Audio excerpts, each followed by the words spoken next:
今天想要给大家分享一款松软香甜、营养又好吃的红枣糕。我的枣是有核的，所以要先去核，用一根吸管就可以很轻松的把红枣核顶出来。当然，你也可以直接买去了核的红枣，会更省事。总之，一共要用到100克去了核的红枣。这些红枣洗净以后，切成小块，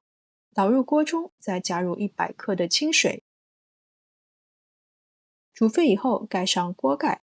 直到锅里的水都煮干，红枣煮软就可以关火了。整个过程大概是8分钟左右。煮软了的红枣捣烂备用。红枣不需要去皮，但是如果你想要口感更细腻的话，也可以直接用料理机把它们打成泥。3个鸡蛋，加入20克的白砂糖，喜欢做出来的枣糕颜色更加深一些的，可以换成等量的红糖，搅打至面糊滴落，这个痕迹不会很快消失的状态。加入红枣泥，继续用电动打蛋器彻底搅打均匀，筛入低筋面粉和无铝泡打粉，用从底部捞起面糊，再从中间压下的手法翻拌直到看不见任何干粉，最后倒入玉米油，用同样的方式把它们彻底混合拌匀。拌好的面糊从高处倒入垫了油脂的6寸模具中，在桌面上震几下震出气泡，在表面撒一把白芝麻，就可以送进预热好的烤箱，150摄氏度烤45分钟。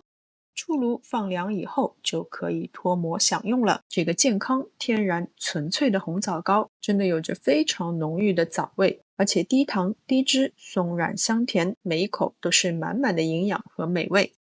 好了，今天的视频就到这边，非常感谢大家的观看，我们下次再见。